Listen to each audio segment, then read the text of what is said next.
আপোনালোক সকলোৰে ভালনে? আজি পিছে আমি স্কুলৰ শিক্ষক হিচাপে অহা নাই দেই। আপোনালোকৰ লগত ভোটাৰ পঞ্জীয়নৰ বিষয়ে অলপ আলোচনা কৰোঁ বুলিহে আহিছোঁ। আপোনালোক সকলোৱে ভোটাৰ পঞ্জীয়ন কৰিলেনে পিছে?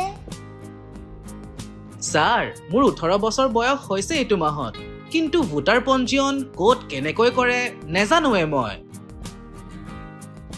মোৰ নাতিনীজনীৰো ভোটাৰ পঞ্জীয়ন কৰা নাইও। আমাৰ অনলাইন কৰিব পৰা মোবাইল ফোন বোলাটোও নাই। ককা, আপোনাৰ গাঁৱৰ BLO গৰাকী আছে নহয়, তেওঁ আপোনাক ভোটাৰ পঞ্জীয়ন কৰাত সহায় কৰি দিব।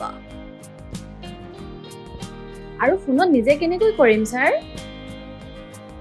তোমালোকে ভোটাৰ পঞ্জীয়ন কৰিবলৈ প্ৰথমে voters.eci.gov.in ৱেবছাইটত যাবা। তাৰ পাছত প্ৰপত্ৰ 6 পূৰাই ল'বা।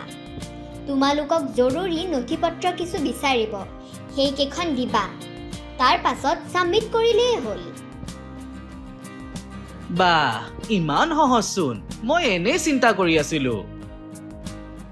এই আধুনিক যন্ত্ৰপাতিবোৰৰ পৰা বৰ সুবিধা হ'ল দেই। ঠিক কৈছে আইতা।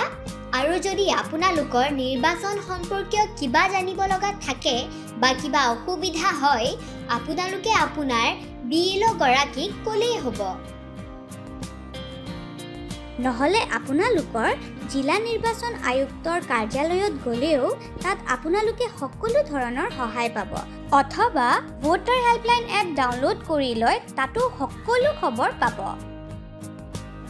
এতিয়া ভোটাৰ পঞ্জীয়ন কৰিবলৈ আপোনালোকে আপোনালোকৰ চুবুৰীয়াসকলকো ক'ব দেই।